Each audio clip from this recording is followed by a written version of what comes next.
Mayong adlaw mga binati ug minahal kong matalumnon. Dinhing dapita paghimuon ang tourism building Dos Andanas. Gihimo kini aron mahatagan og maayong serbisyo ang atong mga turista nga moari diri sa atong turismo. Gibuhat ni ato gay naningkamot ang atong mayor nga mahatagag maayong serbisyo ang mga turista diri sa atong lungsod. Nya ato gayong suportahan ang administrasyon kanunay headed by sa atong maabtik nga mayor Eric S. Pahulio ug mga kaubon. Ako mong itur guys kung Dos Andanas ni nga building para sa tourism kay sa mga pasahero nga di adto sa Kanigaw adto na sila mapuy-an. Ahong itur mo guys ug ako mong itur sa ato ang umaabot nga tourism building diri sa lungsod sa Matalom. Okay, muna ning area guys, nagsugod na.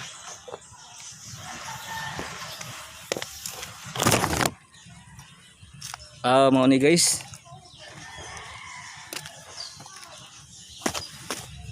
dinhi paghimuon ang kwan, nagsugod nagpanghaligi guys.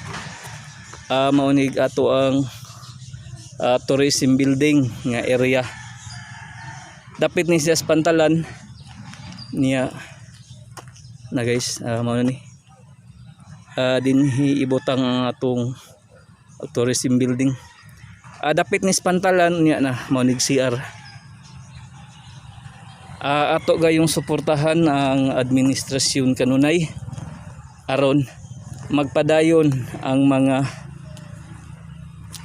mga programa alang sa mga turista ug mahatagag maayong serbisyo ang mga turista nga moari diri sa atong lungsod.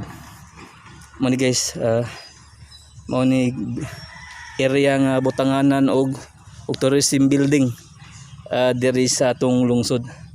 Aron katong di makaadto sa kuan sa Kanigaw nga moabot na ang oras kay alas 5 ra may hatag sa Coast Guard. Dinhi nato murag atong ilang papahuwayan ba samtang di lakado sa isla. Mao ni guys, nagsugod nagkuan himo sa duha ka andana nga tourism building diri sa atong lungsod. Ato gayong suportahan ang administrasyon kanunay.